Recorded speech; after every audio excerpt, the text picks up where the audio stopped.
A very good evening and welcome to Bottomline Africa this Thursday, the second day of November 2017. A day when one major health crisis has been resolved here in Kenya, while another looms across the border in Uganda.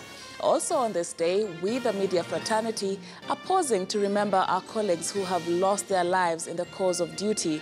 We'll have Dr. Dorothy Njoroge, the chairperson of the Association of Media Women in Kenya, AMWIC, David Omoyo, who is the CEO of Media Council of Kenya, and Yako Dutoy, advisor for communication and information, UNESCO Office for Eastern Africa, to discuss impunity against journalists a little later this hour. But first, a quick look at Africa in 60 seconds.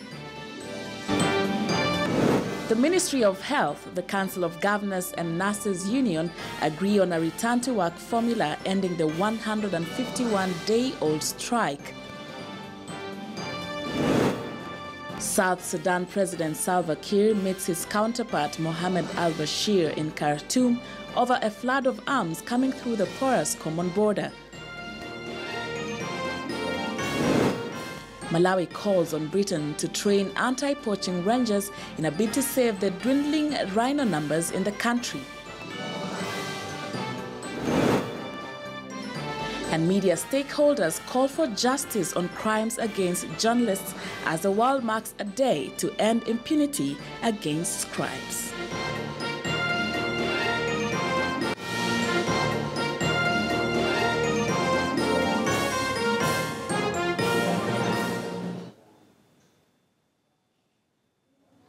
Many thanks for joining us. My name is Sharon Momanyi. Let's begin with the Twitter poll tonight, where we are asking you, do you think the African governments are creating an enabling working environment for journalists? Do you think African governments are creating an enabling working environment for journalists? Do tweet us your thoughts, which we shall be sharing live during this newscast at the bottom of your screen. Tweet me at Sharon_Momanyi or at KTN News, at KTN Kenya. Remember, that question is, are African governments creating an enabling environment for journalists? Are African governments creating an enabling working environment for journalists? This day that marks this ending impunity for crimes against journalists comes really in the wake of a lot of events we have seen here in Kenya. So please share with me your thoughts on our Twitter poll tonight by tweeting me at Sharon_Momanyi, at KTN Kenya, and at KTN News. I shall be sharing your views at the tail end of the bulletin, as well as airing them live at the bottom of the screen. All right, let's begin here in Kenya, where the nurses' strike, which had paralyzed health services in the country for nearly 5 months, has been called off. The nurses did not exactly get what they wanted, as the government insists it has no money to fully implement the collective bargaining agreement. As part of the deal, all disciplinary action against the striking nurses has been suspended forthwith as a return-to-work formula is set in motion.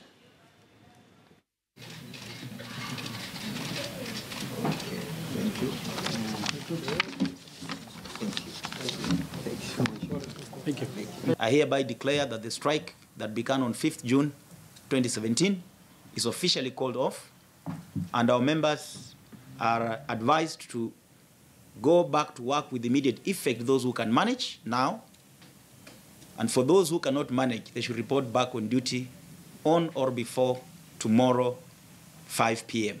All disciplinary cases initiated against the nurses during the period of the strike shall stand withdrawn.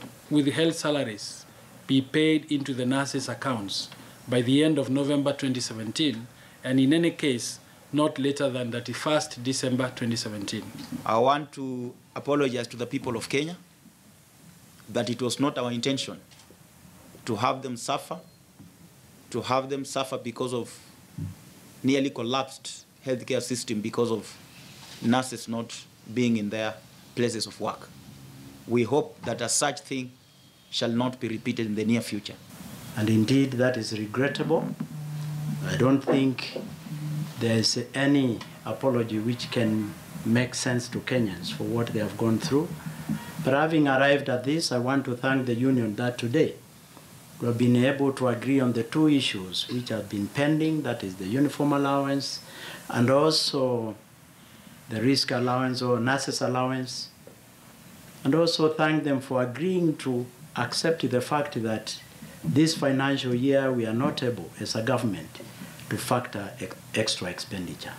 And therefore, the document we have signed becomes effective in terms of the new additional allowances from the fiscal year 2018-2019, which gives the government the opportunity to be able to factor that in the budget. Now, that health workers' strike ended in Kenya, but a row has erupted in Uganda between President Yoweri Museveni and the country's medical union about proposed nationwide strikes over pay and working conditions. Dr. Ekwaro Buku, head of the Ugandan Medical Association, UMA, says President Museveni warned members he would call a state of emergency and arrest doctors if they go ahead with industrial action next week. But the president's senior press secretary denies any threats were made and insists that the meeting held on Tuesday night was cordial.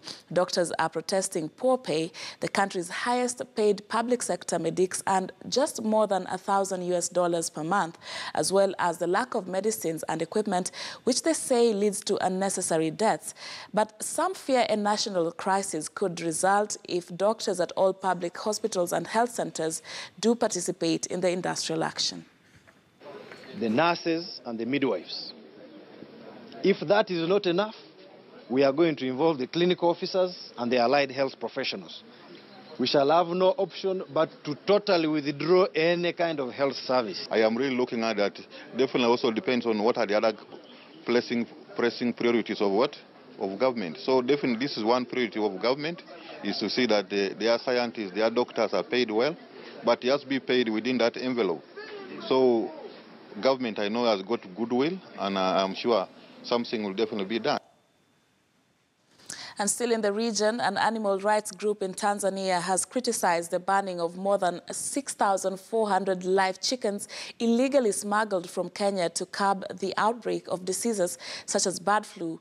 The chickens were burnt by officials of the Ministry of Livestock and Fisheries and members of the security forces after they were seized at the Namanga border post on Monday night. Tanzania Animal Welfare Society Executive Director Thomas Kahema said there were more effective ways to tackle the problem, and it would have been better to return the chickens to Kenya than to ban them. Tanzania's Citizen newspaper reports, adding that there has also been criticism on social media. A BBC News reporter based in Namanga is quoted as saying a businesswoman identified as Mary Matia brought the chickens worth more than $500,000 shillings from Kenya and watched with sadness and disbelief as they were burnt. Tanzania banned chicken imports about a decade ago following the outbreak of bird flu in the region.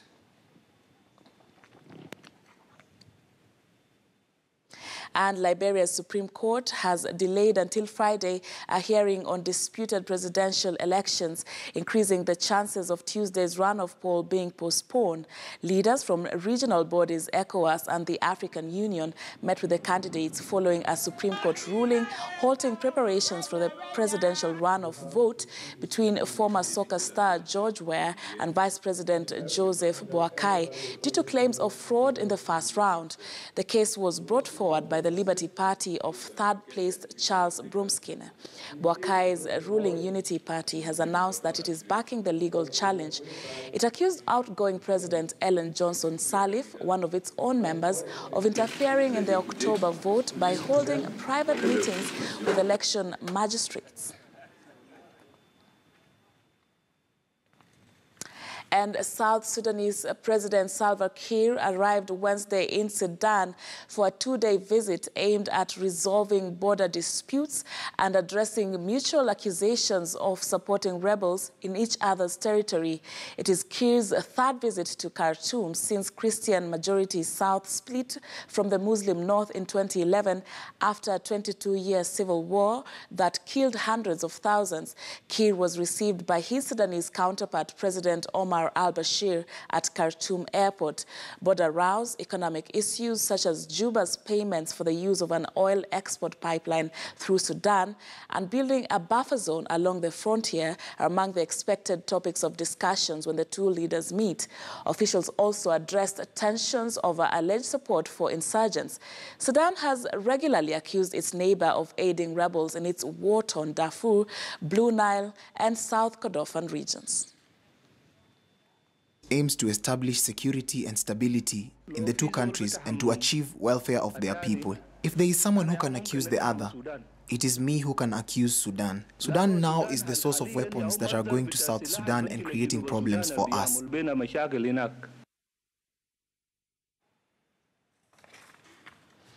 And South Africa's Supreme Court of Appeal will tomorrow hear the state's appeal to lengthen the jail term of double amputee sprinter Oscar Pistorius for murdering his girlfriend. Prosecutors will argue for Oscar Pistorius to be given a longer jail sentence, saying the 6 years he's serving for killing his girlfriend, Reva Steenkamp, is shockingly low. The National Prosecution Authority will present its case to a one-day hearing at the Supreme Court of Appeal in Bloemfontein, and judges are expected to hand down their ruling at a later date. The Paralympic athlete shot dead Riva in the early hours of Valentine's Day in 2013 when he fired 4 times through the door of his bedroom toilet. Pistorius said that he had mistaken Steenkamp for a burglar.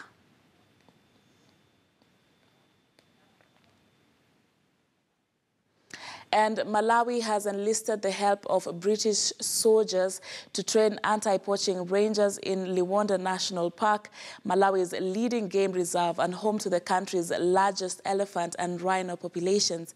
The combined force, armed with rifles and handcuffs, did not encounter any poachers as it patrolled the 530-square-kilometer Liwonde National Park in Malawi's south. But the presence of the highly trained and well-equipped British forces was reassuring for the rangers who routinely confront gangs of poachers armed with Kalashnikovs. Liwonde, which borders Mozambique, is